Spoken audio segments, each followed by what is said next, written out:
किसी का अंतरात्मा तृप्त होती है भोजन से, तो इससे बड़ा कोई काम नहीं होता है.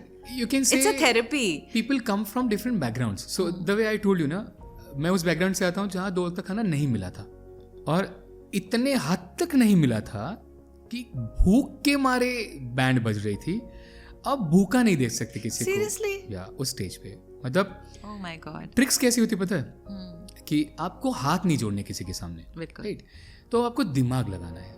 ये जब सब्जी बाजार उड़ जाता है ना, तो हर सब्जी वाले के आसपास 3-4 सब्जियां तो बड़ी होती है, बहुत सारी पड़ी होती है. इसको आप धो के खा सकते हो. कुछ नहीं जाता, कोई ईगो हट नहीं होता. बिल्कुल नहीं. जब सब्जी के ट्रक आते हैं ना, तो उसमें से 3-4 सब्जियां तो गिर जाती है, जो आप उठा सकते हो.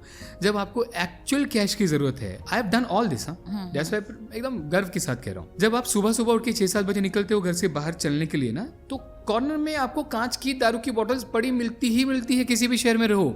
और हर बोतल के 8 आने मिल ही जाते थे जब हम छोटे थे. अब 1 रुपए मिल जाते हैं, राइट. 10 बोतल आपने ढूंढ ली, बेच दी, किसी को कानो कान खबर नहीं मिली, 10 रुपए आपके घर में आ गए.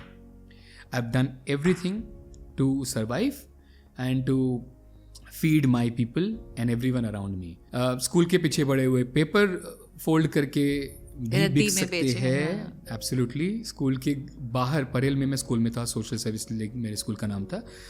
मुझे चड्डी वाला भी बुलाया हुआ है कुछ लोगों ने, क्योंकि मेरी माँ को एक ही चीज़ सिलने आती थी. हाफ पैंट सुगर में सिलाते वो.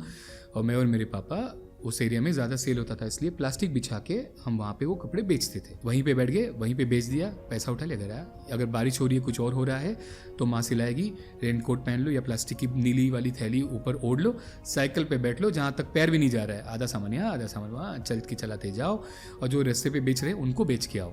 कोई नहीं खरीद रहा, वहीं पे साइड में आप भी बेचना शुरू कर दो.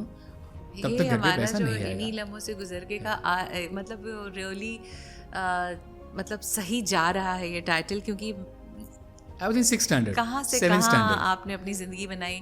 आप क्या कहना चाहेंगे हमारे यंगस्टर्स को जो इतनी जल्दी हार मान जाते हैं, अपनी ज़िंदगी दांव पे लगा देते हैं, एक फ़ोन के लिए घर पे झगड़ा करते हैं,